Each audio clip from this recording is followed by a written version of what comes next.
Hello and happy Wednesday. Hope you guys are all having a great evening out there, staying cool in the summer heat. Today, I'm back looking at a new movie that will be available to you on Netflix this Friday. The poet Henry David Thoreau once said, "Most men lead lives of quiet desperation." That's probably a sentiment the protagonist, Gary Johnson, could have identified with in the new Netflix film Hitman, which, as I mentioned, starts streaming this Friday. The film is based on a true story, though some of the more exciting elements of what happened in the film were an embellishment of the screenwriters, star Glenn Powell, and director Richard Linklater in this case.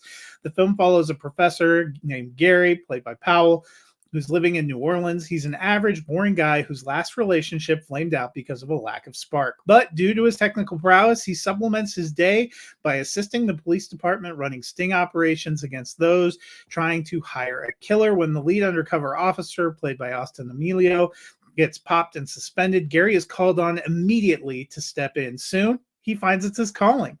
Gary does his research, crafts an elaborate cover, including a disguise for each of his sting operations, and he's wildly successful at getting them to incriminate themselves and setting up arrests.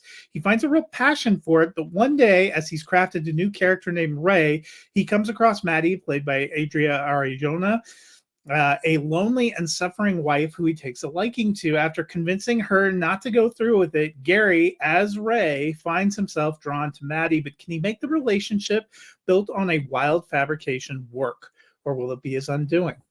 This film made the festival rounds in late 2023. It then got picked up by Netflix. Now it's getting its release to a wide audience. It's fun. It's well made, has an interesting story and an engaging cast. Linklater is no stranger to creating a well-told story.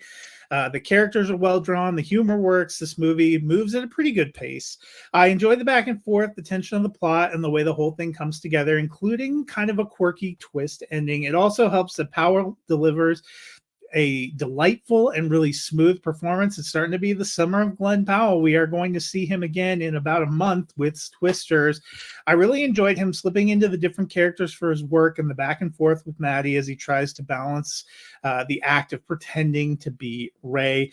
Hitman's a fun film. There are a few slow points, but overall, the concept, the story, and the performances work. It delivers a satisfying narrative with some solid performances, making for a fun time at the movies. I think it's worth checking out when it streams on Friday.